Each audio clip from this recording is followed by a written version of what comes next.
pagmamahal sa inyo na ito, dalawang stages niya. Kung ano yung pag-ibigay po sa pangalawa ngayon. Career. Well, I always tell her na grateful ako, no? Na hindi ko alam kung ano yung describe yung feeling na napakasaya ko dahil napaka-supportive niya sa akin, no? At saka pinapakita niya yung yung kanyang pagmamahal, at saka yung sacrifices na ginagawa niya, at talagang siguro doon nakikita na, kasi kilala niya ako alam din niya kung paano ako magtrabaho, and thankful ako siyempre sa kanya dahil talagang kamusta ang bonding mo ni Martina at saka ni Andre? Okay naman. Ngayon lang hindi sila makapag-banding na masyado nga kasi nga most of the time nasa Sambales kami. Pero kung nandito kami, nagkukwentuhan kami, lumalabas kami, at saka lalo na kay Andre dahil siyempre almost magkasing age kaming dalawa. Mayor, on the lighter side, after all these problems you're going through, of course, meron kayong goal. Okay. Are there any plans right now na gusto nyo lumagay sa tayo? Siyempre, oo naman. Ako nang sasagot niyan. Naman, walang kagatol-gatol kung sasagutin na oo naman. At saka Mike is a very good person. At napakaswerte ng kahit sinong lalaki ang makakita ng Umabot sa Sambales. Comment icon. I'm so speechless. Nandun na tayo. Kailan ito mangyayari, Mayor? Hopefully siguro bigyan nyo kami hanggang next year. Siguro we will settle everything. Ayusin namin lahat ng dapat ayusin. No? I can't wait. Hindi na rin ako makapag-antay kasi syempre hindi naman ang gusto mo makasama habang buhay yung taong pinakamahal. Babakasyon pa kayo after ng lahat ng stress na ito? Ay nako, oo, Mother, oo. Diyos ko, we deserve it. After all the stress and Anyway, sa ayot sa gusto niya, oo ako. Ayaw niya ako, talaga. Oo, talaga. Ganyan talaga kababa kayo magsalita. Guys, mababa talaga na.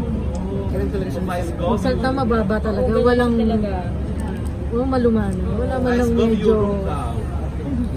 siya po ang boss. Northern Lights daw. Europe. Ay, paano nag-explain sa dalawa yung oras kasi yung agaw ngayon? Binukuan ko talaga sila. Sabi ko talaga sa kanila, Andre, Martina, si Tito J needs me.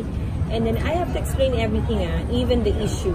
Kasi I don't want them to come and question me na, Mom, what's this thing I heard from... Kasi alam niyo naman mga bata ngayon sa school, di ba? They're exposed, may gadget. I don't want that. Ayoko eh. Para at least first-hand story, I told them, this is the issue of Tito J. This is what happened. In-explain ko talaga na mabuti sa kanila. And sabi nga, go ahead, Mom. You have to support Tito J. And then after that, we'll all have family time.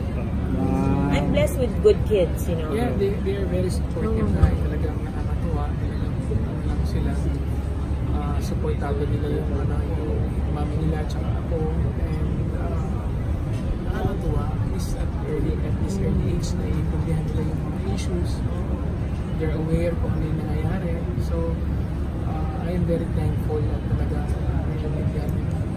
Ay, in a week, ilang days ka sa Sambales? 6 days, no? 6 days, oo. Sundays ko is for the kids talaga. So, yun. Yung mga kids mo, meron ding bodyguard. Siyempre, Baka uwi naman na nagdadama yung dalawa. Grabe naman. Huwag naman. Huwag naman. Ay, so sa 2020 ikaw na? Tuloy na? QC ba o Sambales? 2022. Ay, 2022. Oo. Saan?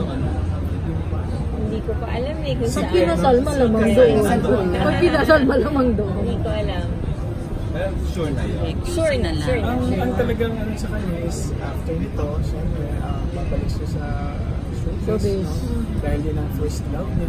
Always supported naman yung kanyang career. Talagang, tsaka marami kasing fans na nag-aantay sa kanya.